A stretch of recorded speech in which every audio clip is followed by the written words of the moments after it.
जय शनिदेव, जय श्री राम भाइयों। आज का जो हमारा विषय है, गुप्त धन को कैसे चेक करें, उसको कैसे प्राप्त करें, गुप्त धन के क्या संकेत होते हैं, उसके शक्ति के टोटके के क्या संकेत होते हैं, उसके लिए क्या उपाय करना चाहिए, सारी बातों पर आज हम एक ही वीडियो में चर्चा करने वाले हैं। तो वीडियो बहुत ही महत्वपूर्ण होने वाला है। आप सभी को वीडियो को पूरा देखना है, चैनल को फॉलो, सब्सक्राइब, लाइक करना है। देखिए भाई, हमारे चैनल का जो मकसद है भाई, वो जो सत्य है उस पर चर्चा करना और जो सत्य है आपके सामने रखना। अब देखिए, आप सब लोगों को मालूम है कि भाई पहले ज़माने में बैंक लॉकर नहीं थे। 100 साल, 200 साल, 300 साल, 500 साल पुरानी बातें हैं। तो जो सोना, चांदी, डायमंड, हीरे, जो भी कुछ कीमती चीज़ें होती है, जो पहले ज़माने के लोग थे, वो ज़मीन के अंदर एक गड्ढा करके ज़मीन के अंदर 2 foot, 4 foot, 5 foot, 10 foot, 15 foot, 20 foot ऐसा गड्ढा करके संदक में, पेटी में, मटके में, किसी बर्तन में डाल के वो कीमती चीज़ों को रखते थे और उस पर कोई टोटका भी करते थे, शक्ति को भी रखते थे भाई, उसको कोई निकाल ना पाए इतनी आसानी से, वो किसी को धन कोई वो चुरा के न लेके जाए। तो देखिए, ये जो गुप्त धन होता है उसको कोई माया बोलता है, कोई खजाना बोलता है, ठीक है। तो अभी क्या होगा कि जो पहले ज़माने में जो लोगों ने ज़मीन के अंदर जो धन रखे थे, बहुत से लोगों ने वो निकाल लिए, लेकिन बहुत से लोगों के जो धन है ज़मीन के अंदर रह गए। कोई ज़मीन भूल गया, किसी की मौत हो गई, कोई गांव छोड़कर चला गया, ऐसे बहुत सी बातों की वजह से वो जो धन है ज़मीन के अंदर रह गए। अभी क्या होता है कि बहुत से लोगों को एक इच्छा होती है कि गुरुजी हमें धन को पाना है, हमारे घर में खेत में धन है, उसको कैसे जाने, उसकी टेस्टिंग कैसे करें, उसको कैसे प्राप्त करें, क्या उपाय करें, ऐसे लोगों के कुछ सवाल होते हैं। तो देखिए भाई, वो कुछ लोग मेरे को पूछते, गुरुजी कोई मंत्र दो, कुछ उपाय दो। तो देखिए, इसके मंत्र जो होते हैं आगुरी विद्या के, इंद्रजाल विद्या के अंतर्गत, जो तमोगुनी विद्या है उसी अंतर्गत जो गुप्त धन का काम आता है, उसके मंत्र ये तांत्रिक मंत्र होते हैं। और क्या होता है कि कोई आम इंसान को तांत्रिक मंत्रों का उच्चारण नहीं करना चाहिए। जो आम इंसान मतलब जो बाल बच्चे वाला इंसान होता है, जो परिवार के बीच में रहता है, तो उसको तांत्रिक मंत्रों का उच्चारण नहीं करना चाहिए। उससे क्या होता है कि एक तो आम इंसान किसी नियम को फॉलो नहीं कर पाता, और वो तांत्रिक मंत्र का उच्चारण से भला ही उसका कुछ छोटा मोटा फायदा हो, लेकिन उसका नुकसान भी ज़्यादा होता है। तो फिर ऐसे मामलों में क्या करना चाहिए? एक तो ऐसे मामलों में किसी की सहायता आपको लेनी चाहिए। जो अगर कोई सिद्ध व्यक्ति है, पंडित है, तांत्रिक है, ईमानदार है, वफादार है, तो उसकी सहायता लेनी चाहिए। नहीं तो फिर अगर आपका कोई गुरु है तो गुरु की सहायता लेनी चाहिए। क्या तो भाई, वो बात ऐसी होती है कि ये जो गुप्त धन के जो मामले होते हैं इतने आसान नहीं होते। इसके लिए तो नसीब का योग भी देखना बहुत ज़रूरी होता है, क्योंकि जो धन मिलना नसीब से ही धन मिलता है। क्योंकि ये कोई कर्म का काम नहीं है, ये भाग्य का काम है। आपका जो पुण्य होता है पिछले जन्म का, अगर वो अच्छा है, नसीब में योग है, तो आपको धन मिल सकता है। लेकिन उसको गुरु की भी सहायता होना बहुत ज़रूरी होता है।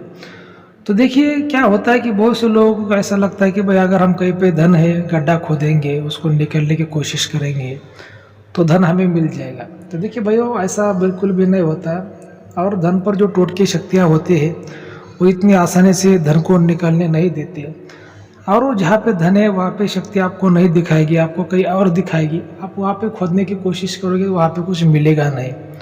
तो ऐसे बहुत सी बातें होती है तंत्र मंत्र विद्या में, जो नज़रबंदी का खेल। जैसे मान लीजिए कि भाई आप कोई जादू देखने जाते हो, आपको दिखाया जाता है जादू आपकी आंखों के सामने, लेकिन एक वो नज़रबंदी का खेल होता है, जो रियल है आप वो नहीं जान पाते, वो एक छलावा होता है। वैसे ही शक्तियाँ ये टोटके क्या करते हैं कि आपके साथ में छलावा करते हैं। दो चार मिनट के वीडियो में इतना समझाना भाई वो आसान तो नहीं है, लेकिन फिर भी मैं आपको समझाने की कोशिश कर रहा हूँ। तो अभी जैसे मान लीजिए कि भाई वो किसी को जानकारी है कि भाई किसी के घर में खेत में धन है, तो क्या करना चाहिए? तो सबसे पहले आपको क्या करना चाहिए? अगर आपकी कुंडली है तो आपको कुंडली देखनी चाहिए, कुंडली बनवानी चाहिए, हस्तरेखा विश्लेषण करवाना चाहिए कि आपके नसीब में योग कैसा है, क्या है, कितना % अच्छा है, बुरा है, वो देखना बहुत ज़रूरी है। उसके बाद में गुरु का आदेश, गुरु की सहायता लेनी चाहिए, और कोई भी दिल में लालच नहीं रखनी चाहिए। क्योंकि ये जो धन मान लीजिए किसी को अगर मिल भी गया ना भाइयों, तो इसका जो उपयोग है दान धर्म के कार्य में करना पड़ता है। आपको लगता होगा कि शायद भाई धन मिलने के बाद हम ऐसा घर पर खाएंगे, ऐसा नहीं होता। पहले कम से कम उसका 50% जो यूज है दान धर्मों के कार्य में करना पड़ता है। उसके बाद में फिर आप जो कुछ बचेगा 50% वो घर में खा सकते हैं। लेकिन बात ऐसी हो गई कि पहले ज़माने में काम लीगल थे, अभी के ज़माने में काम ये लीगल नहीं रहे। ऐसी बात है, तो इतनी आसान भी बातें नहीं हुआ करती। लेकिन आपको क्या होता है कि जैसे मान लो किसी के घर में खेत में धन है, उस पर कोई शक्ति है, टोटका है, तो वो शक्तियाँ क्या करती है, आपका पूरा सुख चैन छीन लेती है। और किसी के राशि पे भी अगर धन का योग है तो उस व्यक्ति को भी शक्तियाँ बहुत जीवन में संघर्ष पैदा कर देती है। अभी घर में मान लीजिए कि आप किसी को पता नहीं कि भाई अपने घर में खेत में है क्या नहीं है, तो वो कैसे जाने। तो देखिए, अगर कहाँ पे धन है और कोई शक्ति है, वो धन के ऊपर टोटका है, तो खुद शक्ति उसकी मौजूदगी आपको बताती रहती है। कुछ ऐसा दिन में भी आपको रियल में संकेत दे सकती है, या फिर सपनों के माध्यम के द्वारा भी शक्ति संकेत देती है। धन के सपने आते हैं, नहीं तो उस घर में जो नाग देवता है बार बार निकलते हैं, नाग देवता का पहरा बार बार दिखता है, या फिर सपनों में भी नाग देवता बार बार दिखेंगे। ऐसा कुछ ना कुछ वो संकेत आपको देगी कि आप पहचान जाओगे कि भाई वहाँ पे धन है। लेकिन मान लीजिए कि भाई किसी के घर में खेत में धन है, शक्ति है, तो उसको निकालना ही निकालना, ऐसी बात दिल में नहीं लाने की। ठीक है, पहले तो उसका बंधन सेफ्टी करवाना बहुत ज़रूरी होता है, क्योंकि जो शक्तियाँ रहती है क्या करती है, आम इंसान को बहुत दोष लगा देती है, घर को, उनके जीवन को। तो जो आम इंसान होते हैं बहुत परेशान हो जाते हैं। और मेरा ये मानना है कि भाई 1000 में से एक आदमी को ही धन मिल सकता है, या फिर लाख में से एक आदमी को ही धन मिल सकता है। क्योंकि धन का जो योग होता है, खाली जो योग होने से ही कुछ फ़ायदा नहीं है। योग 100% शुभ होना चाहिए। किसी के योग होते हैं अशुभ होते हैं, किसी के 50% अच्छे होते हैं, किसी के 20%, किसी के 70%। ये जैसे मान लीजिए कोई बच्चा एग्जाम में जब पास होता है ना, तो उसको जैसे कि वो क्लास में फर्स्ट सेकंड थर्ड जैसा आता है, तो उसको नौकरी लगने के चांसेस ज़्यादा होते हैं। बाकी सब बच्चे पास होते हैं, लेकिन उनको नौकरी लगने के चांसेस ज़्यादा नहीं होती। वैसी बात है कि योग अगर होता है तो फर्स्ट क्लास का योग होना चाहिए, या फिर सेकंड क्लास का होना चाहिए। लेकिन अगर योग है 20%, 30%, 50%, तो उसका कुछ फ़ायदा नहीं होता। फिर ऐसे मामलों में शक्ति का बंधन, टोटके का बंधन करना चाहिए। तो भाई वो बात ऐसी होती है कि बहुत से लोग मेरे को पूछते हैं, गुरुजी हमें शक्तियाँ परेशान कर रही है, क्या करना चाहिए। तो भाई गुरु की सहायता लेनी चाहिए और उसका बंधन करवा लेना चाहिए।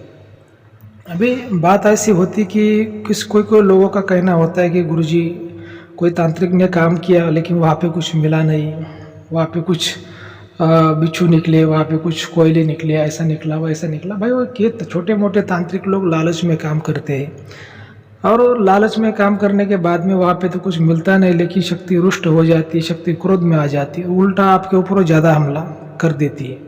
तो कभी भी शक्ति को छेड़ना नहीं चाहिए। जैसे कि कोई व्यक्ति धन का काम करता है, तो एक ही बार में वो काम होना चाहिए, नहीं तो फिर आपने गड्ढा खोदा कुछ मिला नहीं, तो शक्ति ज़्यादा क्रोध आ जाती है। जैसे बोलते ना बाकी भाई घायल शेर ज़्यादा खतरनाक होता है। तो वैसी बातें होती है कि जब लोग गड्ढा खोदते हैं धन को निकालने के लिए, तो वो धन मिलना ही मिलना चाहिए। नहीं तो अगर वो धन नहीं मिलेगा, जगह छोड़ देगा, उसके कोयले बन जाएंगे, तो शक्ति और भी रुष्ट हो जाएगी। और जितने लोगों ने धन को निकालने की कोशिश की, सभी के परिवारों पर, सभी लोगों पर वो उसका जो क्रोध है वो डाल देती है, तो फिर आपका नुकसान और भी ज़्यादा हो जाता है। तो भाई वो बात ऐसी होती है कि मैं जितना आपको अच्छा समझने की कोशिश करता हूँ, हमेशा मेरा फ़र्ज़ होता है और मैं आपको समझाता हूँ।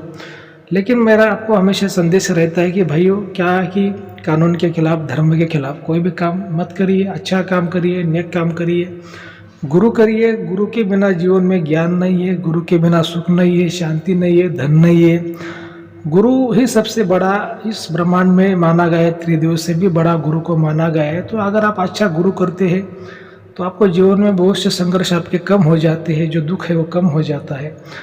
और गुरु ऐसा होना चाहिए जिसके पास में त्रिगुण का ज्ञान हो, त्रिविद्या का ज्ञान हो,